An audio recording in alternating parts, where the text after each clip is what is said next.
Composing Gloves here. Today we're going to talk about how to archive a track in FL Studio. Archiving should do a couple of things. It should take away all the plugins so that you can just load the files with the audio files and it'll sound just like it sounded, but you have access to all the stems of everything. So if you want to do a remix or anything like that, you can.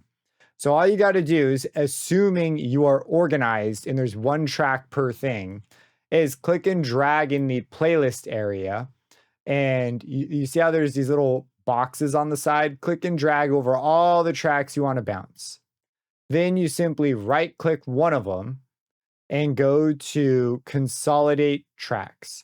I'm going to choose from song start. And the reason you want to do this is so that all the audio files have the same starting point. So it's really easy to align them if you intend to go to another DAW.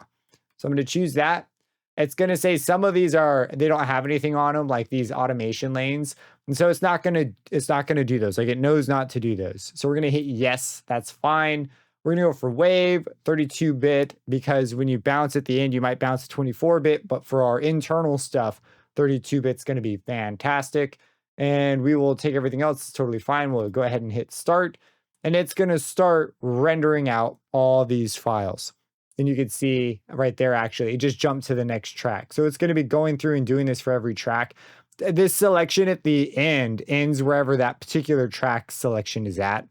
Just so you know, if you're wondering like, oh, these selections are weird, it's because it's always starting from here. So you see there's one, here's another one. So it's doing the next one. It'll go through and do them all. Okay, so it just finished, and when it's all done, you'll see the audio above what it's replacing. So these are all muted, and now you have just this. You can unmute these if you hold Alt and click over them, and it's got to be the right Alt. You can unmute the MIDI and continue to mess with it. But what I really recommend doing once you have all your audio files is going to File and then Save As. And I would save it as your session and then Archive. So in this case, I would save it as Hidden Records Archive. And that just makes the sessions a little bit more straightforward, so that you have sort of this one with all the audio files. And you have the one that's just got it as you left it when you were done. This is really more of just, a backup just in case. Sometimes it's more convenient, but I do think it doesn't look as good because it doesn't like label the tracks or anything for you.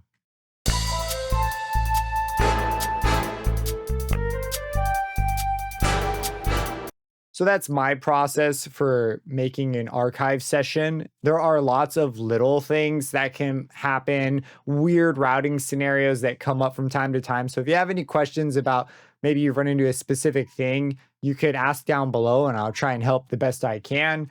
But usually this is all it is. It's pretty straightforward and quick process. Subscribe and hit that bell icon for future videos, and have a blessed day.